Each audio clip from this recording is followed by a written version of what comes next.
Hello everyone, स्वागत है आपका मेरे यूट्यूब चैनल पर। लेकर आ चुका हूँ आप लोग के लिए ज़बरदस्त वैकेंसी जो कि आरआरबी यानी रेलवे रिक्रूटमेंट बोर्ड की तरफ से निकल कर आ रही है। जैसा कि आप इसमें देख सकते हैं कि सेंट्रल गवर्नमेंट की वैकेंसी होने वाली है और यह रेलवे की तरफ से निकल कर ये एलएलपी असिस्टेंट लोको पायलट की एएलपी की यानी असिस्टेंट लोको पायलट, जिसमें आप रेलवे में ड्राइवर बनते हैं कि मालगाड़ी या फिर जो भी पैसेंजर गाड़ी होती है आप उनके ड्राइवर बनते हैं। और ये भारत के अलग अलग कोने से है, जैसे कि जम्मू कश्मीर, चंडीगढ़ और इधर कौन सा ये राजस्थान, भोपाल, एमपी, यूपी, सभी जगह से होने वाली, अलग अलग जोन में होने वाली, जो कि आप इस फॉर्म को अप्लाई कर पाएंगे। और ये नीचे देख लेते हैं, इस तरह के आप ड्राइवर इस तरह बनेंगे। ये जैसे मेल और फीमेल इस फॉर्म को दोनों लोग पाएंगे। और ये बात कर लेते हैं, देखिए ये जो फॉर्म की ओपनिंग डेट है ये कितनी तारीख से है, 20 तारीख से है। और इसकी लास्ट डेट जो होने वाली है 21 फरवरी तक की होने वाली है। आप फॉर्म को जो अगर आपके फॉर्म में कोई मिस्टेक हो जाती है तो आप इसको कितने से 20 फरवरी से लेकर 29 फरवरी तक इस फॉर्म को एडिट कर पाएंगे। और ये असिस्टेंट लोको पायलट, जैसे कि मैंने आपको बताया एएलपी असिस्टेंट लोको पायलट जो कि इसमें जो आपका लेवल होने वाला है लेवल 2 होने वाला है, जो कि इसका बेसिक जिस है 19,900 रुपये होने वाला है। और इस फॉर्म को अप्लाई करने की जो आपकी मिनिमम एज है 18 साल और मैक्सिमम एज 30 साल रखी गई है। टोटल वैकेंसी हम देखते हैं तो 5,696 वैकेंसी टोटल वैकेंसी है इसमें। यहाँ पर कुछ इंपॉर्टेंट इंस्ट्रक्शन दिए हुए हैं, चाहिए इनको भी देख लेते हैं। जैसे कि आप इस फॉर्म को ऑनलाइन अप्लाई कर पाएंगे और इसकी एलिजिबिलिटी दिया हुआ है, जो से आप लोग देख लेंगे।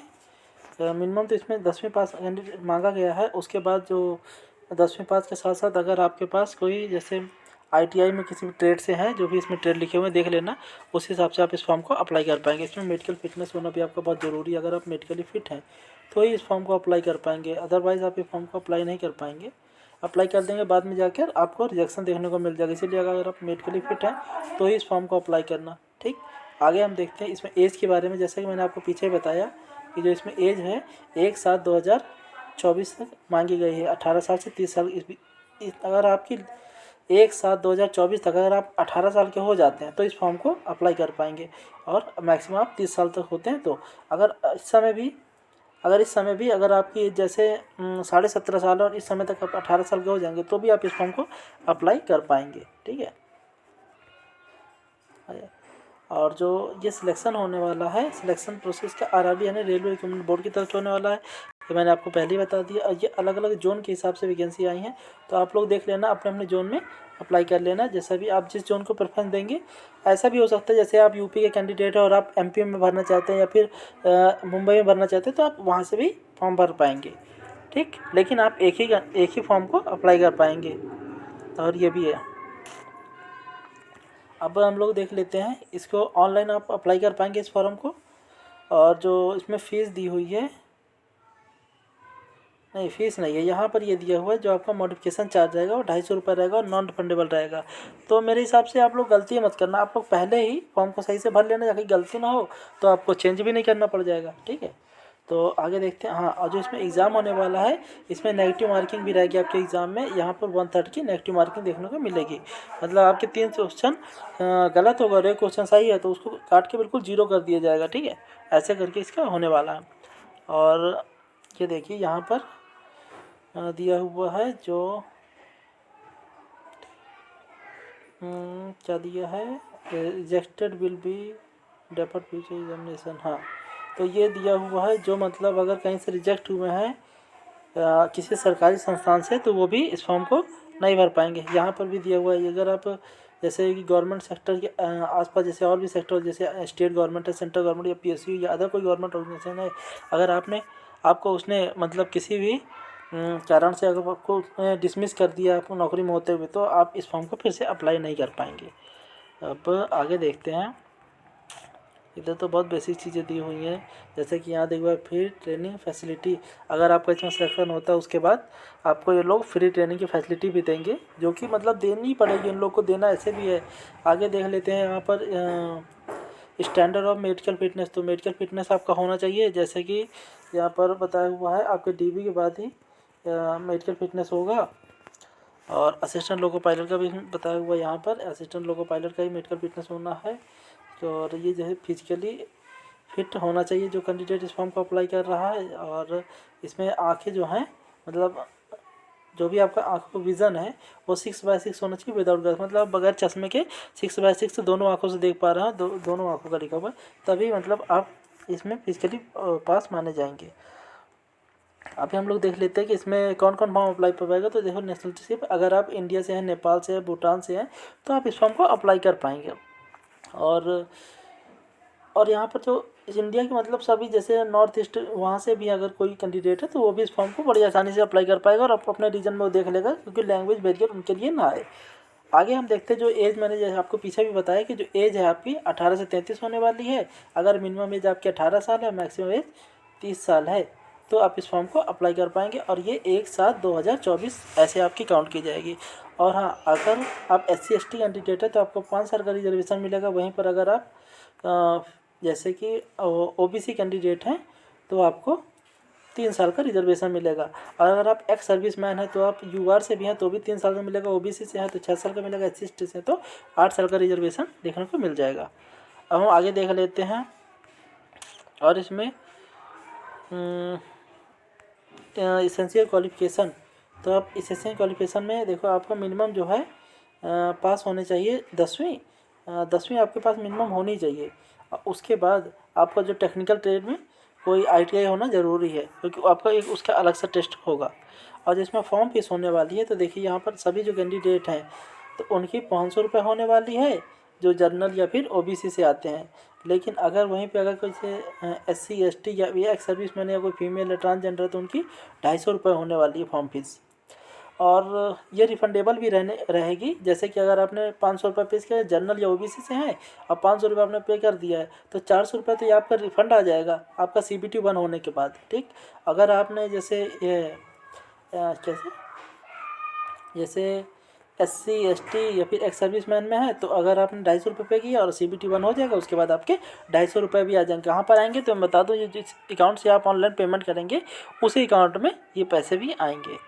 ठीक, तो आगे देखते हैं। हाँ, और जो इसमें EBC कैटेगरी है उसकी मिनिमम इन्होंने बोला है कि अगर आपकी जो फैमिली इनकम है अगर वो 50,000 ये से कम है तो ही आप EBC में आएंगे, अदरवाइज़ आप EBC में मान्य नहीं होंगे। और ये रिफंडेबल फ़ीस के बारे में यहाँ बताया हुआ है कि आपने account holder name, refundable IFSC code, bank account, ये सब चीज़ मांगा जाएगा, तभी आप ये फॉर्म 400 रुपये जनरल और OBC वाले, और SC/ST या फिर अदर जो ऐसे फीमेल या ट्रांसजेंडर है तो एक्स सर्विसमैन, उनके 250 रुपये वापस आ जाएंगे। अब हम आगे देखते हैं कुछ और इम्पोर्टेंट चीज़ें जो कि नीचे दी हुई है, देखते हैं थोड़ा सा। जैसे कि यहाँ पर रिक्रूटमेंट प्रोसेस बताया हुआ है कि रिक्रूटमेंट बताया कि आपका 5 स्टेज में इसका रिक्रूटमेंट चलने वाला है। जैसे कि first stage, second stage, third stage में फर्स्ट स्टेज और सेकंड में आपका CBT होना है, उसके थर्ड स्टेज आपका कंप्यूटर एप्टीट्यूड होने वाला है, जो कि कंप्यूटर बेस्ड एप्टीट्यूड टेस्ट होगा। उसके बाद आपका डॉक्यूमेंट होगा, उसके बाद मेडिकल हो जाएगा और फिर आपकी ज्वाइनिंग लेटर आपके घर पर आ जाएगा। ठीक है, तो देख लेते हैं जो फर्स्ट स्टेज होने वाली है। तो इसमें आपका कहाँ दिखाया हुआ है फर्स्ट स्टेज। ठीक, तो यहाँ बताया हुआ है जो फर्स्ट स्टेज में शॉर्ट लिस्टिंग कैंडिडेट होंगे उनको ही सेकंड स्टेज में बैठने का मौका मिलेगा। और जो फर्स्ट स्टेज में टोटल वैकेंसी का 15 गुना आप के जो कैंडिडेट हैं उनको फर्स्ट स्टेज से सेकंड स्टेज में पास किया जाएगा।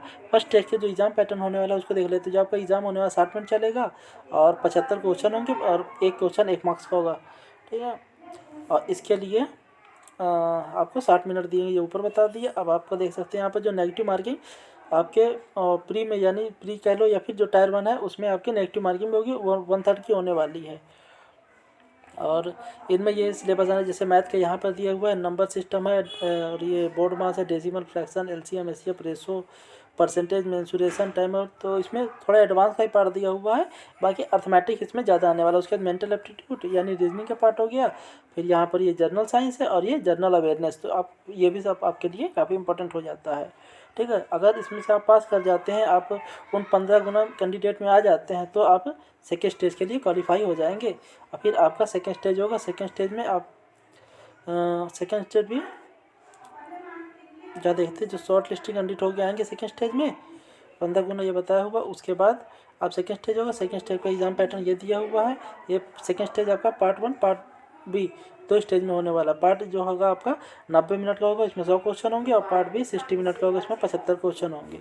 और इसमें भी आपका नॉर्मलाइजेशन होगा और इसमें 1/3 की नेगेटिव मार्किंग भी होगी। ये यहाँ पर दिया हुआ है आपकी 130 नेगेटिव मार्किंग भी होगी। और जब आप इसको पास कर लेंगे उसके बाद ही वो आपका थर्ड स्टेज के लिए क्वालिफाई हो जाएंगे। इसका भी सिलेबस जो है वो बिल्कुल वैसे फर्स्ट स्टेज जैसा सेम है, बस इनमें आपका क्वेश्चन लेवल थोड़ा सा ऊपर नीचे हो सकता है। जैसे कि मैथ का सेम है, रीजनिंग का भी सेम है, और साइंस एंड इंजीनियरिंग इसमें थोड़ा सा आपका इंजीनियरिंग का पार्ट भी ऐड हो जाएगा, जो कि आपका सिलेबस जो ITI ट्रेड्स वगैरह आप आते हैं तो उसी के हिसाब से आपका ये हो जाएगा। अब आगे हम देखते हैं। ये तो आपका ट्रेड के बारे में सारा चीज़ बताया हुआ है। जो आप इन डिग्री से आते हैं तो आपके लिए ये सारी सिलेबस होगा, ठीक है। तो आप उसको अपना पढ़ लीजिए ना। और उसके बाद हम देख लेते हैं CBT हो जाएगा। उसके बाद आपका DB होगा। DB अंदर डॉक्यूमेंट वेरिफिकेशन हो जाएगा। डॉक्यूमेंट में आपके जो भी सर्टिफिकेट है वो सब लेकर आपको जहाँ पर ये बताएंगे उस हिसाब से आपको जाना है, और आपका ये भी हो जाएगा, ठीक। और ये यहाँ पे जितने भी मतलब जोन हैं RRB के, ये वो सारे जोन दिए हुए हैं। जैसे क्या अहमदाबाद है, भुवनेश्वर है, गुवाहाटी है, मुंबई है, रांची, गोरखपुर, अजमेर, बिलासपुर, मुजफ्फरनगर, जम्मू कश्मीर, ये बेंगलुरु, भोपाल, चेन्नई, मालदा, प्रयागराज, तिरुवनंतपुरम, ये सब आपके जोन है। इन जोनों से आप फॉर्म को अप्लाई करेंगे। और इनमें नीचे वैकेंसी भी इनकी दी हुई है कि किस जोन में कितनी वैकेंसी है, वो मैं आपको थोड़ा दिखा देता हूँ। ये देखिए, ये तो आपका बताया हुआ है कि असिस्टेंट लोको पायलट की है लेवल 2, और ये आपका सैलरी दिया हुआ है, ये आपका एलिजिबिलिटी दिया हुआ है, मैट्रिकुलेशन, उसके बाद ITI में जो भी आपका ट्रेड है उन ट्रेड में से आपका होना ज़रूरी है।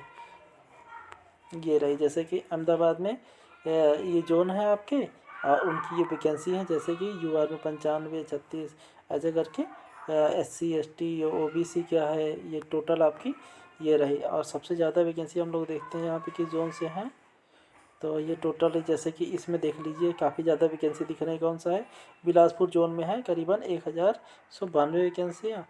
और इस यहाँ पर ये जोन है मुंबई का। मुंबई में भी ये आपकी 411 वैकेंसियाँ हैं। और ऐसे ये जोन है 5, ये है सिकंदराबाद, इसमें आपकी कितनी हैं 559 वैकेंसी। तो ये कुछ बढ़िया जोन है जिनमें ज़्यादा वैकेंसी है। तो अगर आप इनमें भी अपनी प्रेफरेंस देंगे तो काफ़ी सही रहेगा, और इनकी कट ऑफ भी थोड़ी कम देखने को मिलेगी। लेकिन अगर आप पढ़ने में ज़्यादा तेज़ हैं और अच्छा मतलब एग्ज़ाम कर सकते हैं तो ज़रूर से आप अपने आसपास के जोन में भरना। जैसे कि यूपी की जो कैंडिडेट है प्रयाग, ये इधर भर देंगे प्रयागराज में, तो जैसे कि आपको इसमें भी काफ़ी अच्छी वैकेंसी है, तो आपको बढ़िया रहेगा, ठीक है।